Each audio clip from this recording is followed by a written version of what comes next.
Seigneur. C'est lui qui nous fait vivre. C'est lui qui est notre victoire. C'est lui qui est notre Dieu. La Bible dit, errez le peuple dont l'Éternel est le Dieu. Le fait que l'Éternel est notre Dieu, la Bible nous déclare déjà heureux. Gloire au Seigneur. Merci beaucoup. Merci d'être connecté à cette semaine pascale.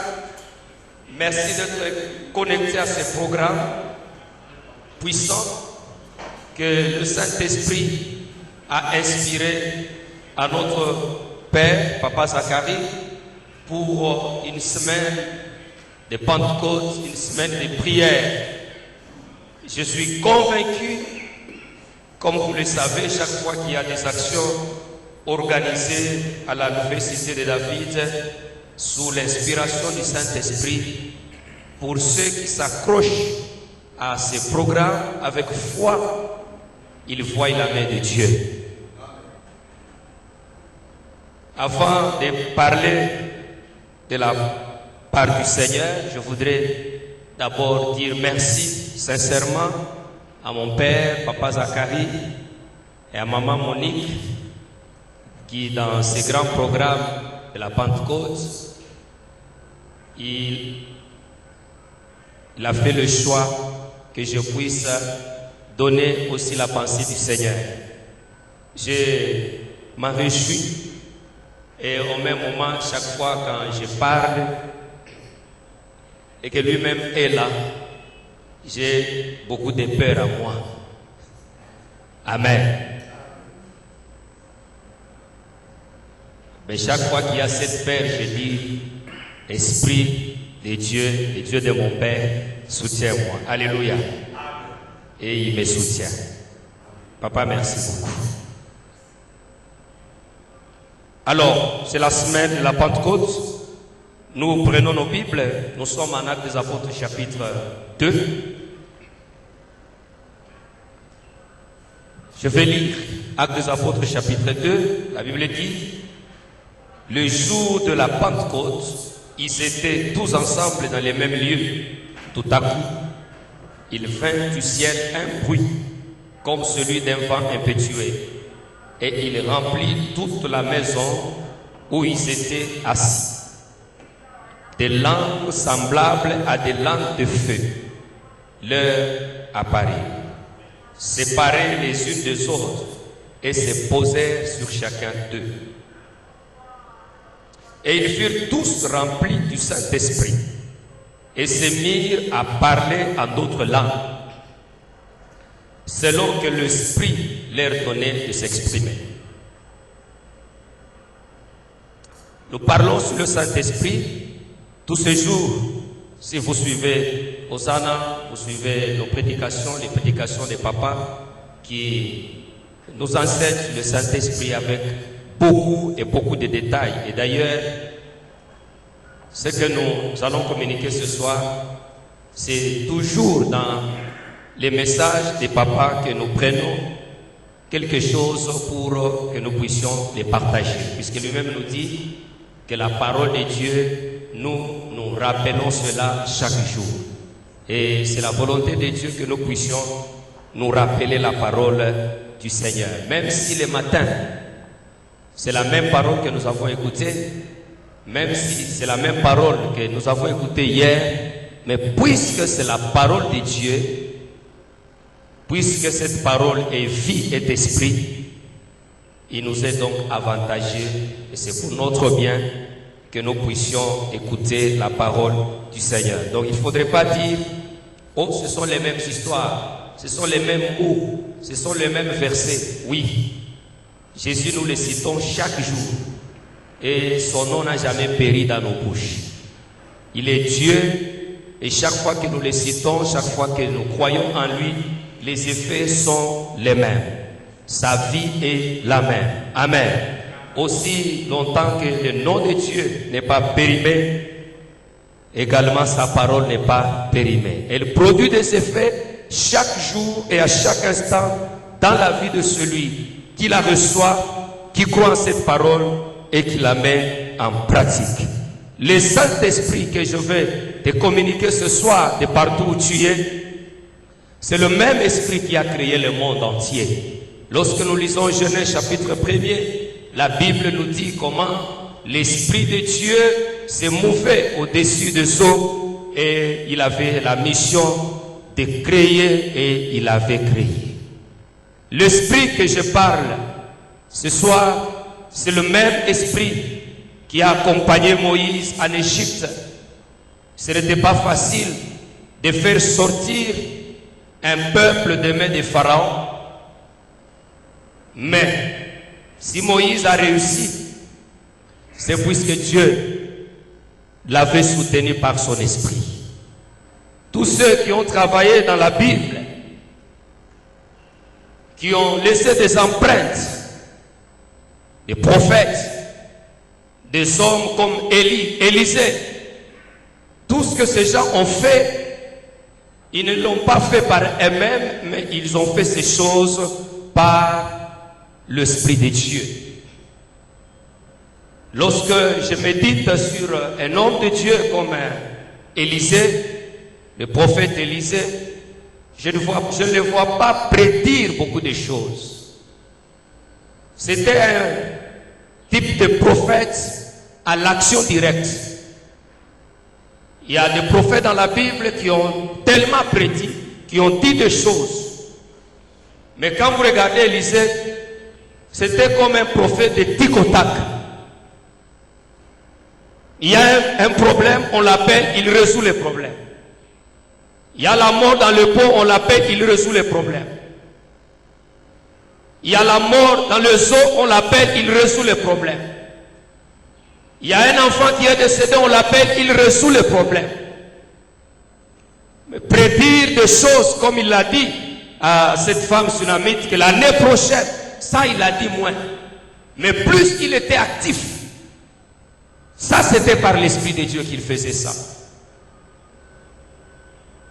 C'est l'esprit que Joël a prophétisé, le prophète, lorsqu'il dit, après cela, je répandrai de mon esprit. C'est Dieu qui parlait. Je répandrai de mon esprit sur toute chair. Jésus lui-même étant venu, il a fait beaucoup de choses, beaucoup de miracles. Mais quand vous lisez la Bible, même quand il propose aux disciples de demander, je ne vois pas là où Jésus propose aux disciples différents sujets de prière. Mais il leur propose, il leur donne une bonne formule, un bon sujet, c'est de demander le Saint-Esprit, puisqu'il leur a dit, si méchants comme vous l'êtes, vous savez donner de bonnes choses à vos enfants.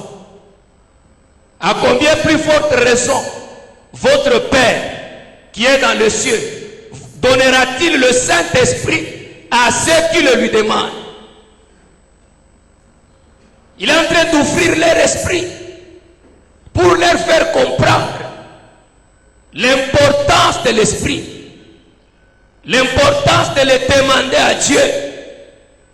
Et d'ailleurs lui-même, en leur parlant, Jésus a, quand je lis la Bible, je ne vois pas où il a fait des promesses matérielles, ou puisque vous me servez, je vous donnerai beaucoup d'argent, vous ferez ceci, vous serez ceci. Mais je vois Jésus promettre aux apôtres le Saint-Esprit. Il a parlé de l'Esprit. Il a dit, il vous est avantageux que je m'en aille. Car si je m'en vais, je vous enverrai mon esprit, l'Esprit de Dieu. C'est ça que Jésus a promis aux apôtres. Puisque recevoir l'Esprit de Dieu, c'est plus que tout recevoir. Ça n'a rien de comparable avec des petits sujets de prière autour desquels nous nous réunissons chaque fois. Et parfois nous jeûnons pour des choses qui ne sont même pas les 1 millième de l'Esprit de Dieu. Le Saint-Esprit.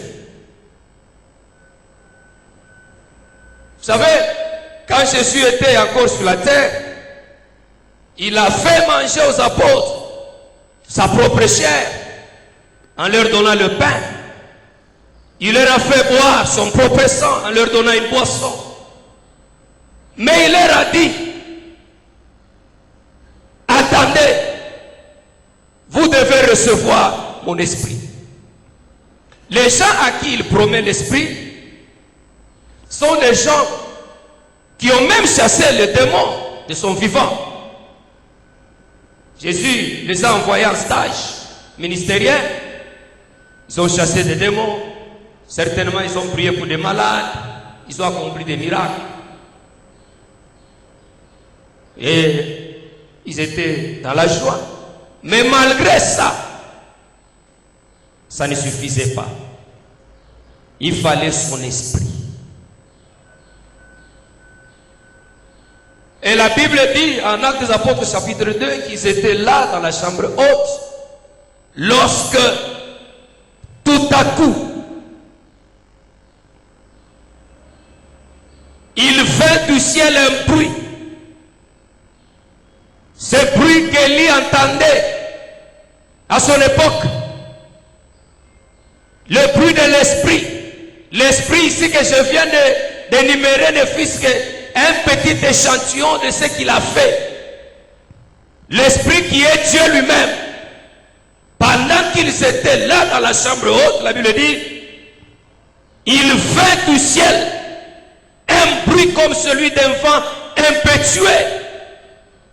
Et il remplit toute la maison où il s'était assis. Première chose dans ce texte. Quand je suis même les infos, quand il y a des tempêtes, ce sont des tempêtes qui bouleversent des maisons, qui renversent des arbres. Lorsqu'il y a des tempêtes, il y a des maisons qui s'écroulent. Il y a des toitures qui sont emportées. Il y a des morts, même dans des pays développés, où la construction respecte les circonstances de l'environnement. Mais il y a certaines tempêtes, quand ça souffle, ça finit par renverser les constructions et les arbres.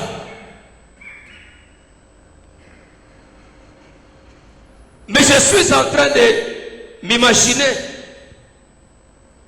si la tempête que Dieu lui-même a créée peut bouleverser des maisons, peut enlever des toitures, peut bouleverser des arbres, même géants. Mais Dieu lui-même, son esprit, qui vient comme un vent, c'est quel type de vent? Si ce vent pouvait produire des effets, comme les vents naturels les produisent, je crois que même la chambre haute devait être renversée. La toiture devait être renversée. Mais dans cette plénitude, dans cette capacité, dans la divinité là de Dieu lui-même qui vient, mais il vient s'introduire dans la maison où il y a des gens qu'il a choisi, où il y a des gens qui doivent les servir, où il y a des gens à qui il a dit attendez, mais le jour que Dieu vient, il vient avec un bruit, la Bible dit, comme celui d'un vent impétueux, il entre dans la maison. Et quand il entre dans cette maison, ce n'est pas pour ressortir, mais c'est pour s'incorporer, entrer dans les apôtres.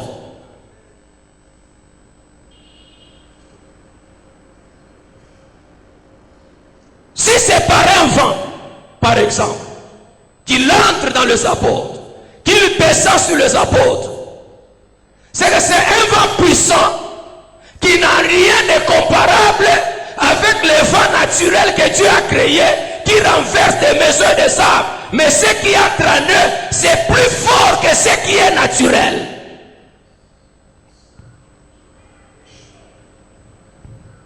Et je suis en train de me demander, lorsque Dieu dans sa plénitude, dans cette description comme on le dit, pénètre dans les apôtres, ces jours-là, ces gens pouvaient devenir qui?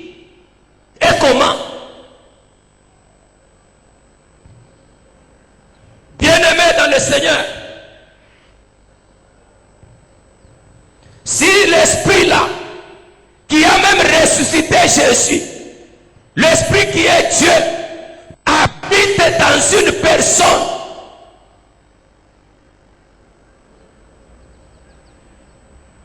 automatiquement, l'homme devient la demeure de Dieu. Je vais plus loin. Il devient Dieu. Quand Dieu a créé l'homme, en Genèse, je crois, chapitre 2, le verset 7, la Bible dit qu'il a soufflé dans l'homme et l'homme est devenu un être vivant. Dieu a introduit son esprit dans l'homme. Et en introduisant son esprit, quand Dieu introduit son esprit dans l'homme, puisque l'esprit c'est Dieu, quand Dieu s'introduit dans l'homme par son esprit, l'homme là devient qui?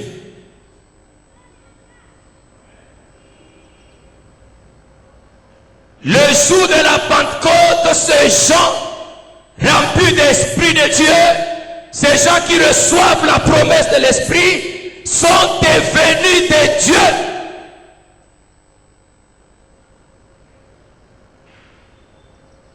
Ils sont devenus des dieux. Quand nous examinons même ce qu'ils ont fait après la Pentecôte, ça, un humain ne peut pas faire ça. Un humain ne peut pas faire ça.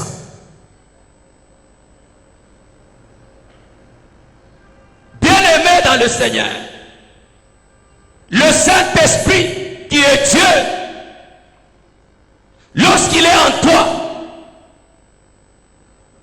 je ne voudrais pas le considérer ce soir comme un passé. Dieu n'est pas un passé pour nous. Dieu est présent, la Bible dit, il est le même hier, aujourd'hui, éternellement. Lorsque Dieu a trouvé bon de récompenser la maison de Corneille, cet homme qui priait continuellement et qui faisait les aumônes, le jour que Dieu trouve maintenant que sa prière a atteint le niveau voulu par Dieu, selon la volonté de Dieu, pour qu'il soit récompensé, quand l'ange vient chez lui pour donner des instructions relatives à ce qu'on appelle Pierre, l'apôtre, je ne vois pas Dieu lui promettre quelque chose de matériel puisqu'il a beaucoup prié. Lorsque Pierre arrive dans la maison de Corneille qui priait, comme tu as toujours l'habitude de prier, pendant que Pierre prêchait et qu'il parlait de Jésus, la Bible dit quoi? Le Saint-Esprit est descendu dans la maison de Corneille.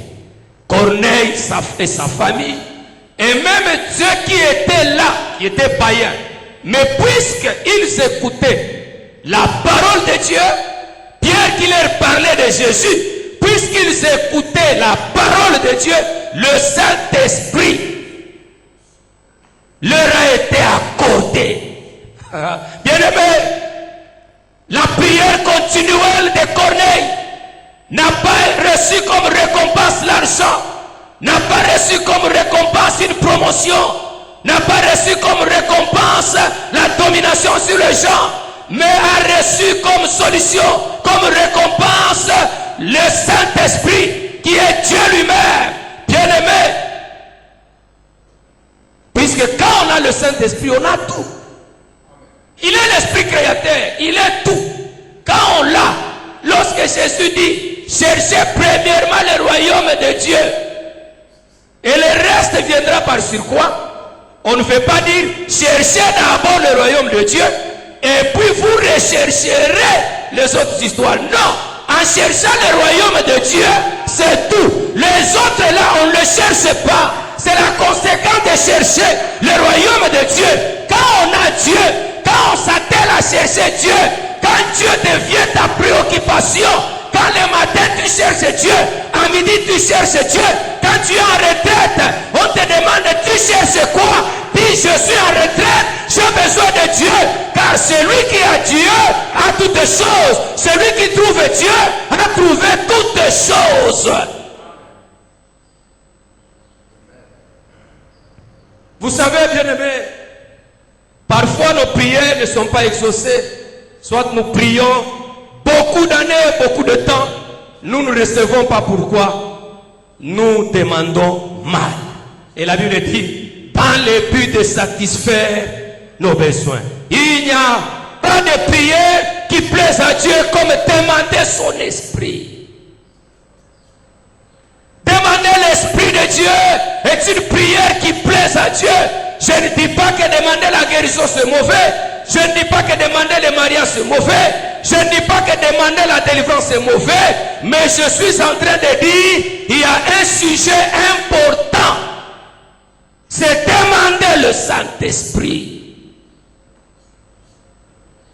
Dans la prédication de Papa Zacharie, au début de l'année, dans le thème de l'année, lorsqu'il nous a parlé sur Élisée, qui a demandé une double portion à son père spirituel Élie. Mais dans le message, papa a dit quoi? Élisée n'était pas pauvre. Il était chef déjà d'une entreprise. Mais quand Dieu vient l'appeler, Dieu ne lui donne pas comme récompense la multiplication de son entreprise, car tout ça, c'est rien par rapport à l'Esprit de Dieu. Ce que Dieu a donné à Élisée, c'était de loin supérieur à ce qu'Élisée avait. D'ailleurs, si Dieu n'avait pas donné son esprit à Élisée, on ne connaîtrait pas Élisée. Dans la Bible, il y avait beaucoup de gens qui faisaient l'élevage, mais on ne les connaît pas tous. Si Élisée est connu, c'est puisqu'il a reçu l'Esprit de Dieu et Dieu a travaillé avec lui. Je dis à quelqu'un bien-aimé, cherche le Saint-Esprit, demande le Saint-Esprit, aspire à l'Esprit de Dieu. Fais de l'Esprit de Dieu ta priorité. Ton sujet de prière par excellence.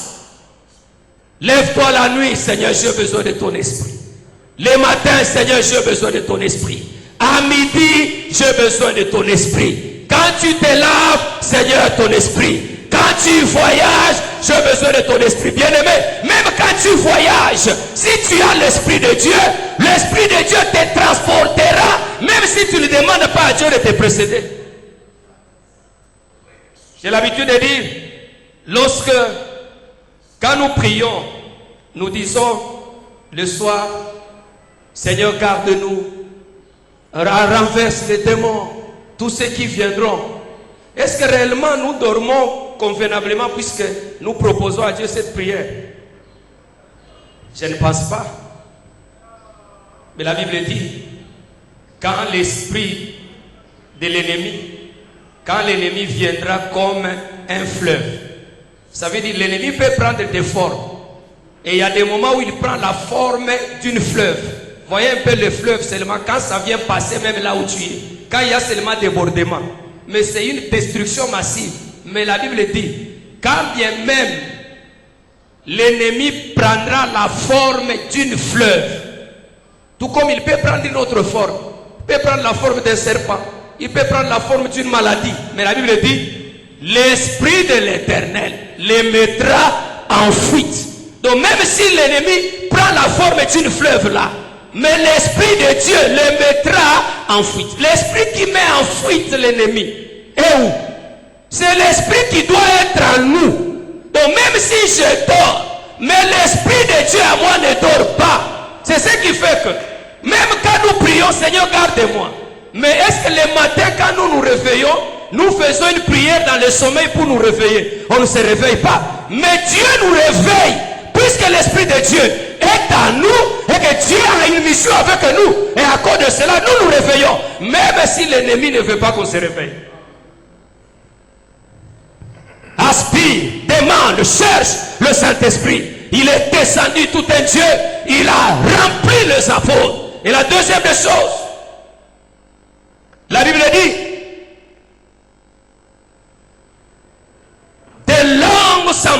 des langues de feu se posèrent sur eux. Des langues semblables à des langues de feu. Toute personne que Dieu a choisie dans la Bible, et même aujourd'hui, toute personne à qui Dieu a donné une mission, Dieu lui-même a mis dans cet homme ou dans cette femme ses paroles.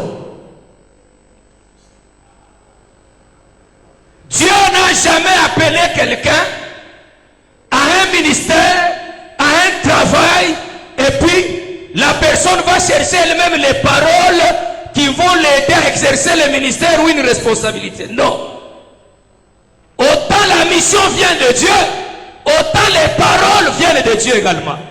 Autant l'œuvre vient de Dieu, autant les paroles qui accompagnent l'œuvre viennent de Dieu lui-même. Tous ceux que Dieu a appelés, Dieu l'a mis dans leur bouche sa parole. Et la parole de Dieu a une dimension qui s'appelle feu. Jérémie, chapitre 23, le verset 29. On va lire un peu pour continuer. La Bible déclare: ma parole n'est-elle pas comme un feu, dit l'Éternel, et comme un marteau qui brise les rocs? On prend un autre texte, Luc chapitre 24.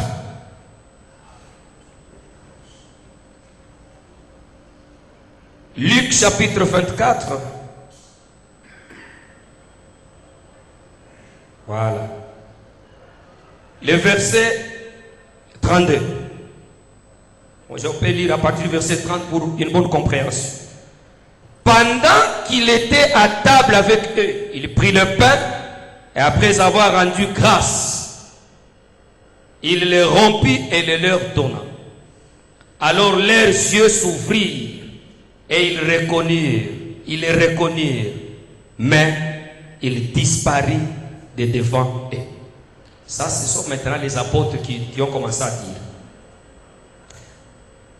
Et ils se dirent l'un à l'autre: notre cœur ne brûlait-il pas au-dedans de nous lorsqu'il nous parlait en chemin et nous expliquait les Écritures? Alléluia. Ces gens allaient, c'était des disciples d'Emmaüs. Après la résurrection, ces gens, bien sûr,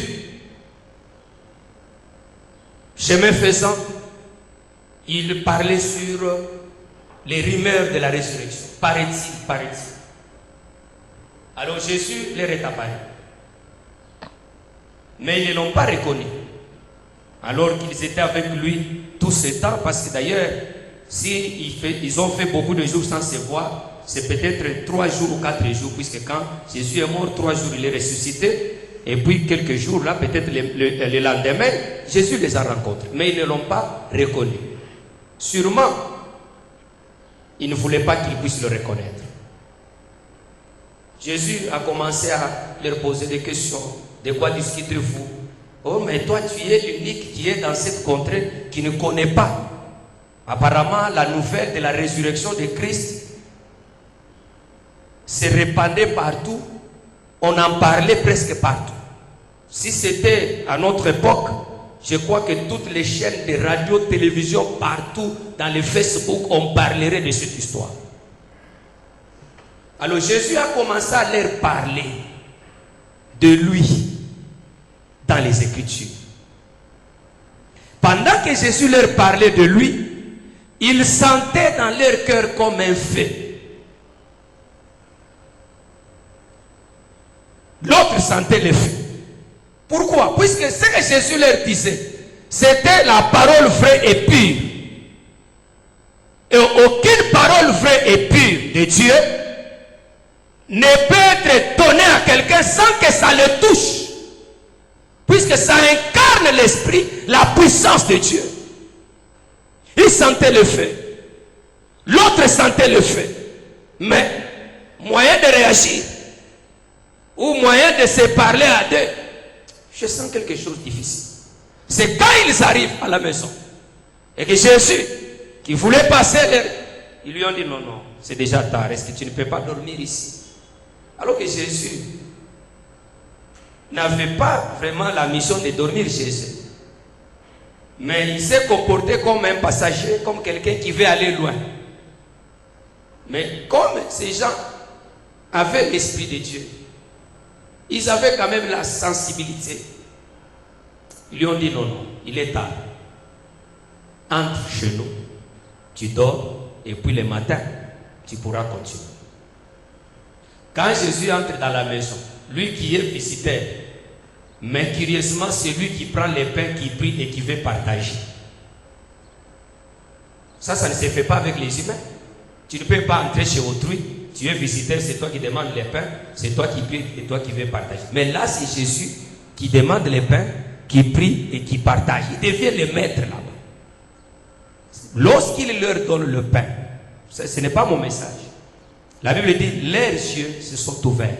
Ils l'ont reconnu. Jésus a disparu. Et même aussi, qui voulaient dormir là-bas, ils ont changé de programme. Ils se lèvent la même nuit. Ils doivent aller voir les autres apôtres pour leur dire, ce que vous entendez là, ce que nous entendons, c'est la vérité. Maintenant, chemin faisant, pendant qu'ils partent, ils commencent à dire, ah, nous comprenons maintenant. Donc, avant que Jésus se révèle à eux, Jésus les touchait par sa parole.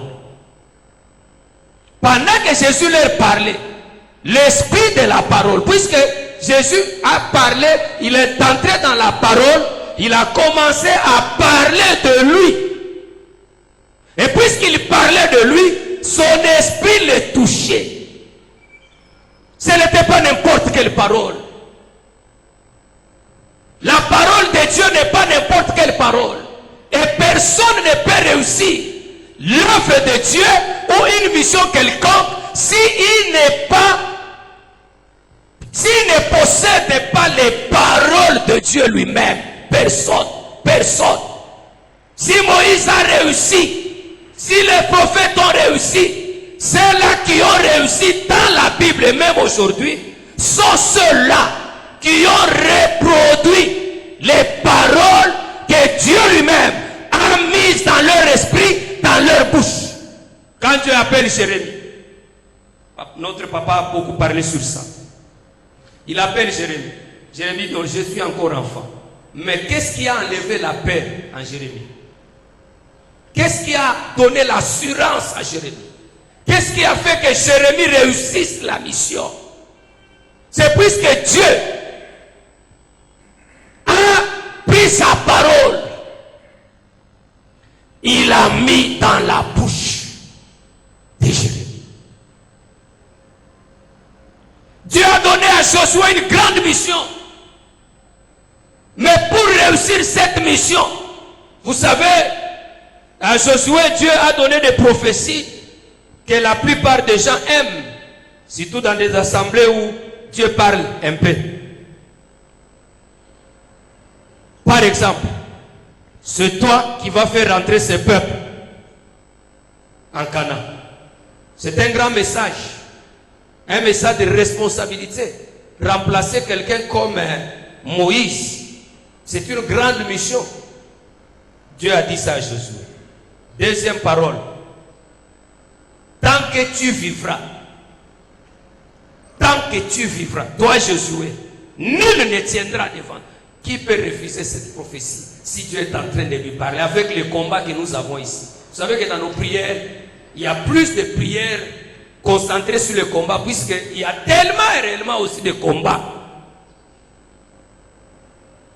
que tu peux être combattu même à cause seulement de la cravate que tu apportes. Amen, amen. Il y a tellement de combats. Mais maintenant, imaginez que vous avez beaucoup de combats et puis Dieu lui-même vous prophétise, il vous dit, tant que vous vivrez, nul ne tiendra devant vous. Il ajoute, tout lieu où foulera la plante de ton pied, je te le donne. Des paroles extraordinaires et terribles. Quand vous avez ces trois paroles, Même si Dieu ne vous ajoute pas d'autres prophéties, seulement avec ça, vous réussissez, vous avancez et c'est fini, personne pour vous renverser. Mais malgré ça, Dieu lui dit que ce livre de la loi ne s'éloigne pas de ta bouche. Ce livre-là, ce n'est pas le livre de Josué. C'est la parole de Dieu que Dieu a donnée à Israël par Moïse. Et Josué devait continuer avec cette parole. Sans cette parole, bien-aimé, aucune mission de Dieu, aucune œuvre de Dieu ne peut réussir sans la parole de Dieu. Tout ce qui est de Dieu réussit avec la parole de Dieu.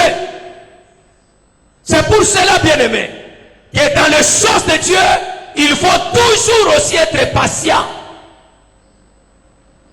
Ce n'est pas à peine vous recevez l'appel, comme notre papa le dit souvent, à peine vous commencez à prophétiser, à prêcher. Non, Dieu doit vous donner des paroles. Dieu doit vous baptiser dans sa parole. Dieu doit introduire dans votre esprit sa parole. Dieu doit vous dire des choses que vous devez déclarer.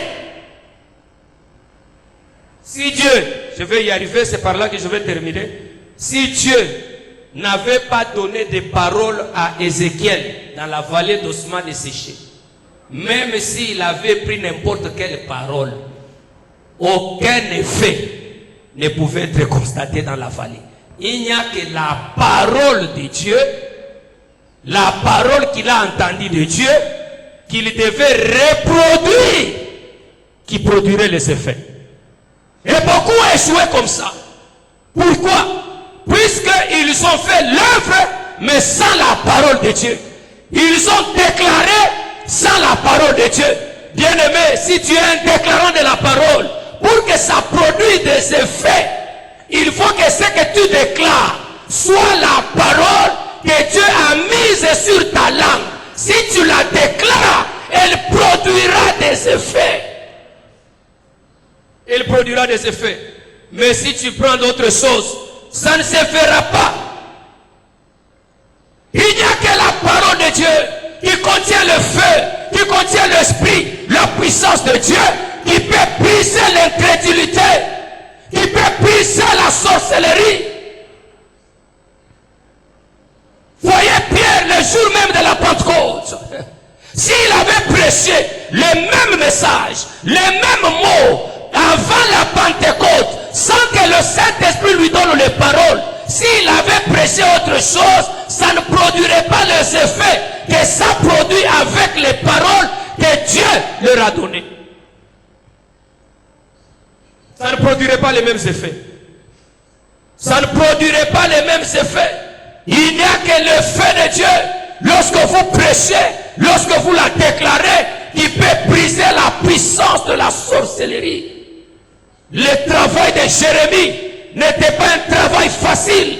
D'ailleurs, quand vous lisez l'énumération des gens qui devaient le combattre,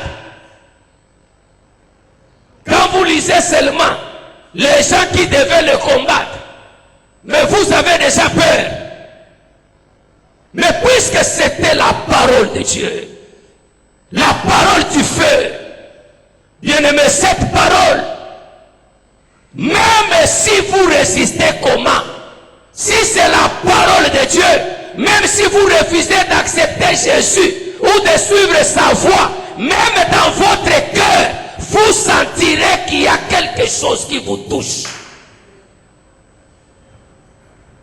Tous ceux qui refusent de changer, ce n'est pas nécessairement qu'ils ne sont pas touchés. Puisque la parole de Dieu ne peut pas être prêchée sans que ça nous touche quelqu'un. C'est pourquoi il est écrit: ceux qui croiront à ma parole seront sauvés. Ceux qui ne croiront pas seront condamnés. Pourquoi? Puisque la parole de Dieu qui vous est prêchée contient l'Esprit de Dieu. Lorsqu'on vous parle, l'Esprit de Dieu permet à cette parole d'entrer au fond de vous-même, dans votre cœur, dans votre esprit, au point que même quand vous niez, mais votre cœur est déjà touché. Donc quand vous refusez d'accepter la parole, c'est le choix que vous avez pris. C'est un choix.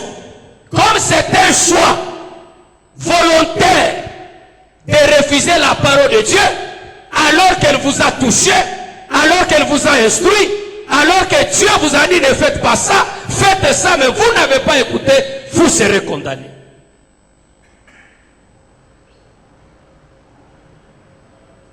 Bien-aimés, le prophète Joël, en prophétisant, disait, après cela, je répandrai de mon esprit sur toute chair.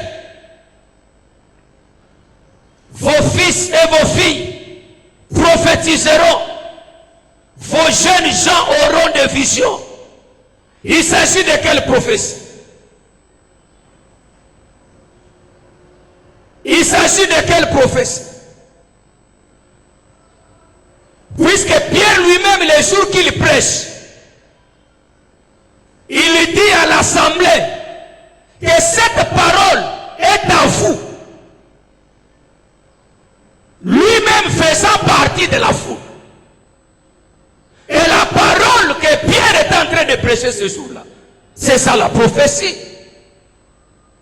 Il parlait de Jésus, toute parole de Dieu, que Dieu met dans la bouche, dans l'esprit de quelqu'un, pour communiquer la vérité, la volonté de Dieu, pour révéler la voix de Dieu. Mais c'est ça l'œuvre du prophète.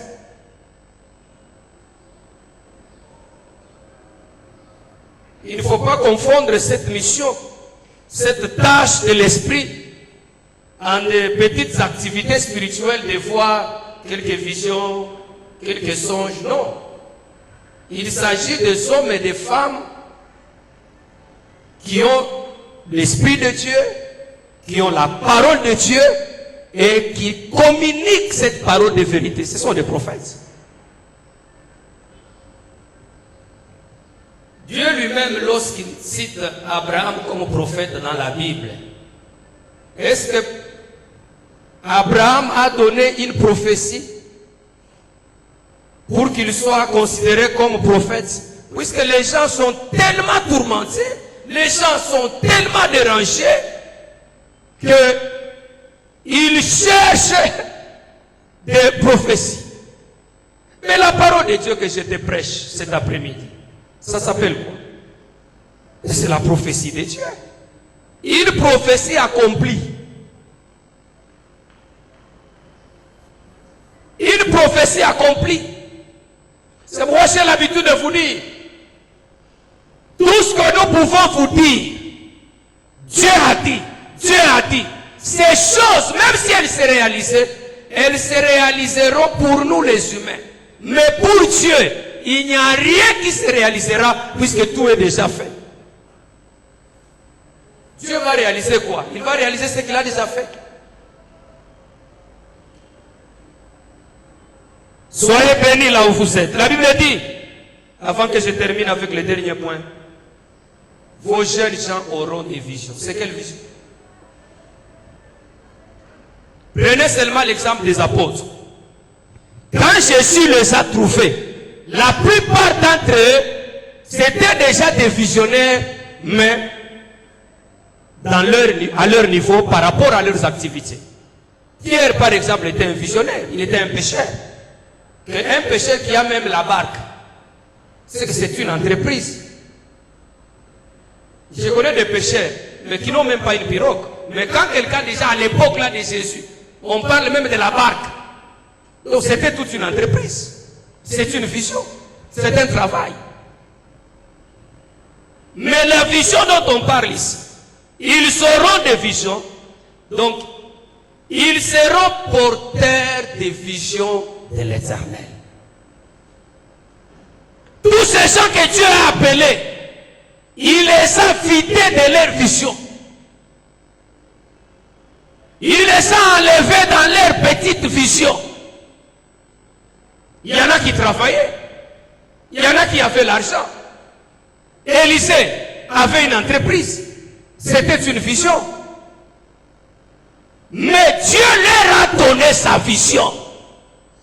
Et ces gens sont devenus des leaders avec non pas leur vision, mais avec la vision de Dieu.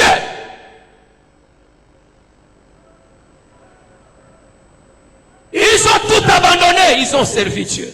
Ils ont fait de la vision de Dieu leur vision. J'ai dit à quelqu'un ce soir, fais de la vision de Dieu ta vision. Et c'est le travail de l'esprit. Prends l'œuvre de Dieu comme ta vision. Prends la vision de Dieu, ce que Dieu te dit, ce que Dieu te donne à faire. Prends cela comme une vision. Attache à cette vision l'amour que tu avais envers notre vision. Regardez Paul. Avant que Jésus l'appelle à sa vision, lui avait aussi notre vision. Et il semblait servir Dieu.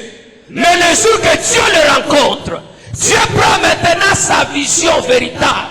Il donne à Paul. Paul renonce à son ancienne vision. Une vision de l'erreur. Une vision qui détruisait l'œuvre de Dieu. Une vision qui consistait à arrêter ceux qui priaient. Une vision qui consistait à fermer, à bloquer les gens qui priaient. Il a renversé cette vision.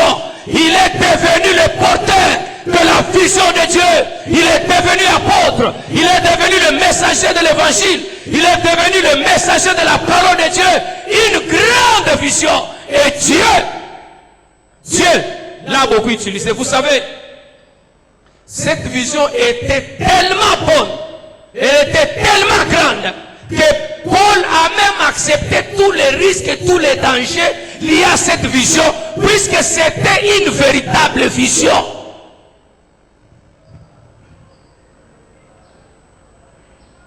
C'est pour cela que très souvent, Papa Zacharie nous dit, il faut toujours demander la volonté de Dieu. C'est très important.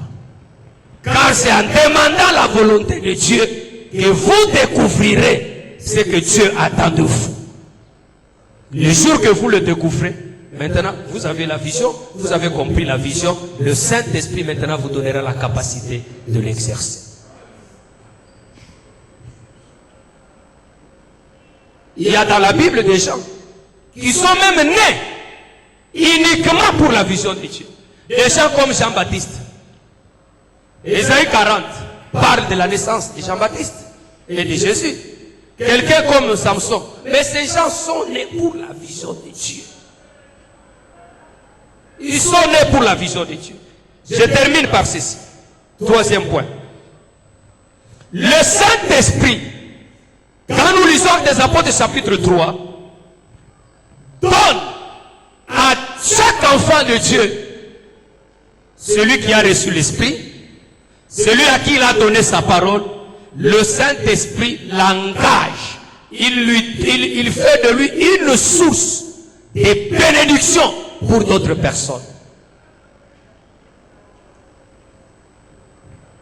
Pour d'autres personnes. Puisque Pierre, qui opère un miracle en faisant marcher un humain comme lui, en faisant marcher un homme comme lui, il ne pouvait pas faire ça avant de rencontrer Christ et avant de recevoir l'Esprit. Mais à cause de l'Esprit de Dieu, pour avoir accepté Jésus, pour avoir marché avec lui, pour avoir attendu jusqu'à recevoir l'Esprit de Dieu, il est devenu une source de miracles, une source de solutions pour les autres personnes.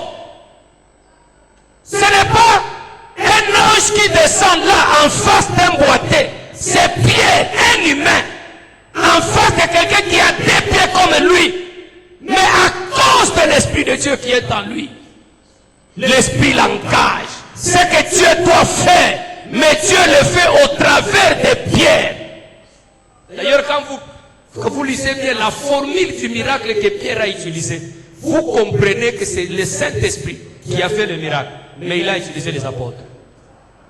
Puisqu'ils sont à deux avec Jean. Il a dit, regarde-nous. Mais quant au miracle, puisque le miracle n'est pas fait par des hommes, comme le miracle c'est l'œuvre du Saint-Esprit, là il dit, je n'ai ni or ni argent, ce que je te le donne. Or, pour regarder, il a demandé à ce que l'homme le regarde l'été. Mais quant au miracle, puisque c'est l'œuvre de l'esprit, il dit, je n'ai ni or ni argent. Ce que j'ai au nom de Jésus, lève-toi et marche. Bien-aimé, si le Saint-Esprit est dans ta vie, il va t'engager, il va t'utiliser, il fera de toi un homme important, une femme importante. Lisez la Bible, Exode chapitre 3, le verset 7 à 8. Dieu dit à Moïse, j'ai écouté les cris de mon peuple. Mais au verset 8, il dit, je suis descendu. Oh, alors qu'il a appelé Moïse, il a écouté les cris, mais il dit, je suis descendu. Mais il va en Égypte au travers de Moïse. Tout ce que Moïse a fait en Égypte, c'est Dieu qui faisait en lui. Dieu l'a engagé à faire en Égypte ce que Dieu lui-même ferait. N'a-t-il pas dit aux apôtres, si vous croyez en moi, vous ferez des choses plus que ce que moi je fais. Bien-aimé dans le Seigneur, le Saint-Esprit peut t'engager. Quand je parle de t'engager, je voudrais dire, il peut te déléguer, il peut t'amener à faire ce que lui-même ferait. Prenez Exode, Ézéchiel 37. Dieu pose la question à Ézéchiel. Ces os peuvent-ils revivre? Il répond, tu le sais. Je voudrais qu'on interprète ça par exemple. Il voulait lui dire, c'est possible avec toi.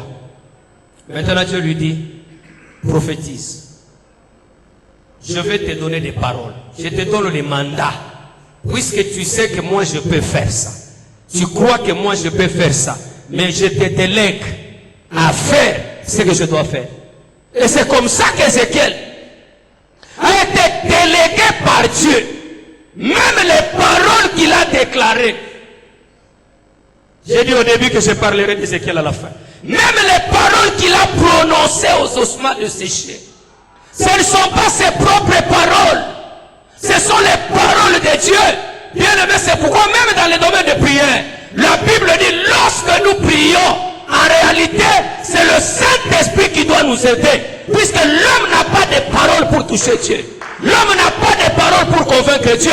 Les paroles qui touchent Dieu sont ses propres paroles. Et si Dieu ne te donne pas ces paroles-là, tu prieras, tu peux même pleurer. Mais si les larmes que tu présentes devant Dieu ne sont pas les larmes que Dieu lui-même a mises sur tes yeux, tes larmes ne feront rien. Mais si les paroles qui composent ta prière sont les paroles que tu as entendues de la bouche de Dieu, sont des paroles que Dieu a mises en toi, sont des paroles que Dieu a attachées à ton esprit, sont des paroles que Dieu a mises sur ta langue. Ces paroles-là, Dieu va les écouter et tu auras la réponse. C'est comme ça pendant qu'il est en train de dire, d'ailleurs même en disant, il dit, ainsi parle l'Éternel.